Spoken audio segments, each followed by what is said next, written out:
Anda bergabung bersama Asrawani dalam Prima Warta. Kami sudah menyiapkan sejumlah informasi penting dari dalam negeri dan dunia internasional untuk Anda. Saya Fitri Megantara, inilah informasi utama Prima Warta. Perbaikan jalan tol bandara mundur dari waktu yang ditentukan.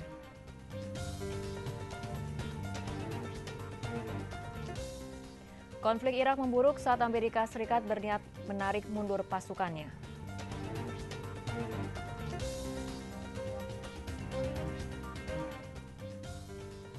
Pasukan perdamaian PBB menjadi sasaran tembak pasca kerusuhan krisis pangan di Haiti.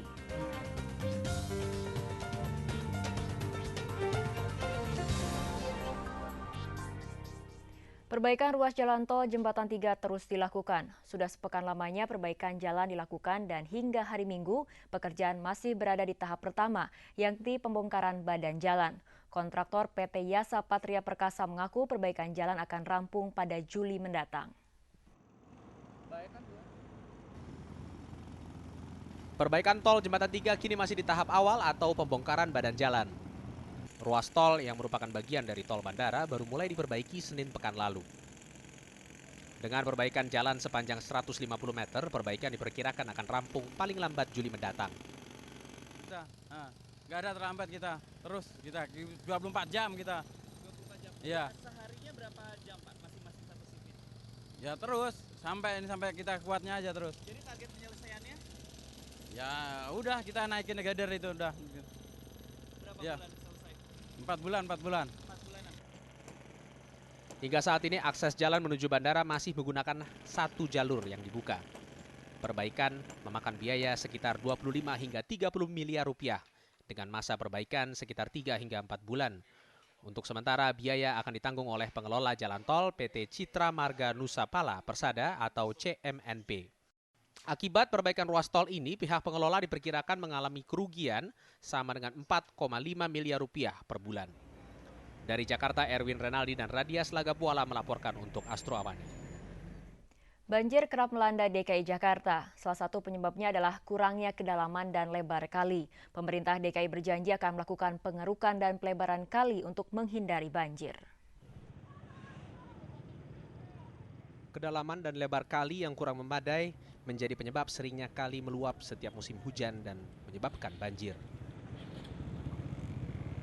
Kali Mukefart yang berkedalaman 2 meter dan lebar 15 meter adalah salah satu penyebab rusaknya jalan tol bandara. Kedalaman dan lebar kali dianggap kurang memadai sehingga sering kali meluap saat musim hujan. Kali pun diperlebar minimal 60 meter dan digali lebih dalam sedikitnya 5 meter. Bank Dunia tampaknya juga oke, setuju program pengerukan sungai itu. Karena itu kita juga diberi hibah 10 juta dolar. Itulah pembicaraan awalnya gitu. Dan akan kita rencanakan 2008 untuk proses administrasi, 2009-2010 kita akan keruk sungai itu. Kali Mukefart hanyalah salah satu kali yang masuk dalam program pelebaran kali di DKI Jakarta. Pengerukan dan pelebaran kali juga akan dilakukan di tempat-tempat seperti Kali Angke, Kali Krukut, Kali Ciliwung, saringan sampah Cengkareng, drain, serta jembatan Kunir. Dari Jakarta, Otto Ferdinand melaporkan untuk Astro Awani. Proyek perbaikan jalan tol Jembatan 3 menyebabkan kendaraan yang akan menuju Bandara Soekarno-Hatta terhambat. Untuk mengatasinya, beberapa jalur alternatif menuju Bandara Soekarno-Hatta dapat dijadikan panduan bagi para pengguna jalan tol. Rute alternatif pertama melalui Tomang untuk masuk tol dan keluar Kebonanas. Dari sini lalu masuk jalan pembangunan pertama menuju bandara. Rute kedua tidak jauh berbeda dengan sebelumnya, namun masuk ke Jalan Pembangunan 3 untuk masuk pintu M1 di belakang bandara. Alternatif ketiga dan keempat hanya berbeda akses tolnya. Dari TB Simatupang masuk tol BSD untuk keluar Serpong sebelum ke Daan Mogot. Komisi Uni Eropa memperpanjang larangan terbang bagi maskapai penerbangan Indonesia ke Eropa. Larangan terbang ditetapkan sejak Juli 2007 dan diperpanjang pada November 2007.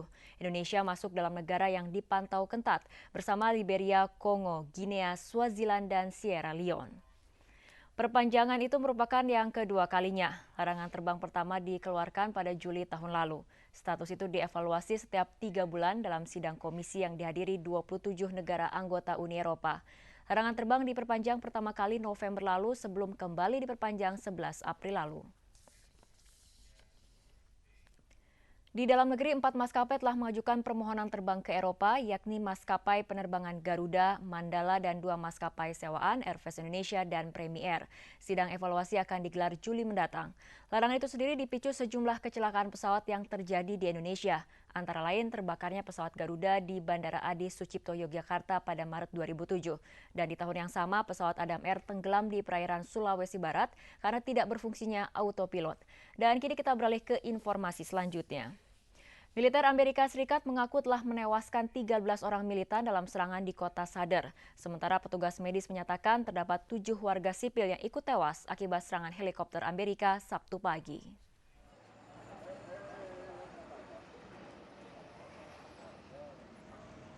Serangan tank dan rudal Amerika menghancurkan sejumlah gedung di kota Sadr, Baghdad, Irak. Serangan Amerika juga melukai anak-anak. Korban luka dirawat di rumah sakit Imam Ali, Sadr City. Wilayah Sadr City merupakan basis tentara milisi Mahdi. Amerika dan pemerintah Irak terus berusaha menguasai wilayah Sadr dalam 2 pekan terakhir. Tentara Irak menemukan 30 jenazah tanpa identitas di wilayah selatan Baghdad. Petugas menduga jenazah tersebut sudah berada di dalam makam selama 1 tahun. Tentara Irak menemukan makam hari Kamis namun baru menggali makam pada hari Sabtu. Makam 30 jenazah tanpa identitas berada di distrik Mahmudiyah, Baghdad, Irak. Seorang petugas Irak yang enggan disebut identitasnya menyebutkan jenazah ditemukan setelah sejumlah milisi Syiah ditangkap. Milisi yang ditangkap mengaku telah membunuh pengikut Sunni dan telah memakamkan korban. Amerika Serikat akan segera menarik mundur pasukannya. Menteri Pertahanan Amerika Serikat Robert Gates akan mengevaluasi pengaruh penarikan pasukan terhadap kondisi keamanan Irak. Presiden Amerika Serikat George Bush optimis Irak akan semakin mampu melindungi rakyatnya dari kekerasan yang kerap terjadi. Bahkan menurutnya ekonomi Irak juga meningkat. All our efforts are aimed at a clear goal. A free Iraq that can protect its people, support itself economically, and take charge of its own political affairs. And no one wants to achieve that goal more than the Iraqis themselves. The turnaround that our men and women in uniform have made possible in Iraq is a brilliant achievement. And we expect that as conditions on the ground continue to improve, they will permit us to continue the policy of return on success.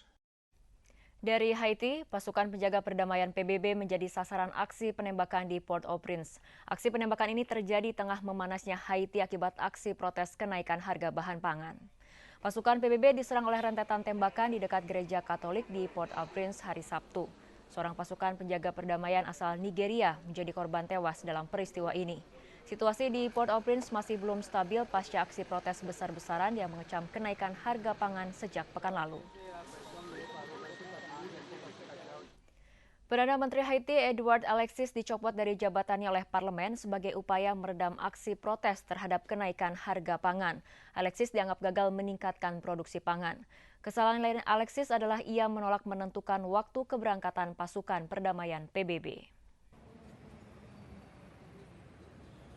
Pencopotan Perdana Menteri Haiti Edouard Alexis disambut warga Haiti. Alexis dianggap bertanggung jawab atas kenaikan harga pangan yang meresahkan warga. Diturunkan dari jabatannya, Presiden Haiti Preval tak mampu membendung dorongan pemecatan Alexis. Ia pun berjanji menurunkan harga beras. Mais moi-même, je prends décision et jeudi, secteur privé a dit qu'il descend à 48. Moi, garantis que je vais mettre au moins $5 sur lui pour descendre à 43. Qu'on y a c'est machaque pour répondre. Kerusuhan terus terjadi akibat krisis bahan pokok di Haiti. Sementara korban kerusuhan antar warga dengan pasukan perdamaian PBB beberapa waktu lalu masih dirawat di rumah sakit. Kerusuhan itu menewaskan sedikitnya 5 orang.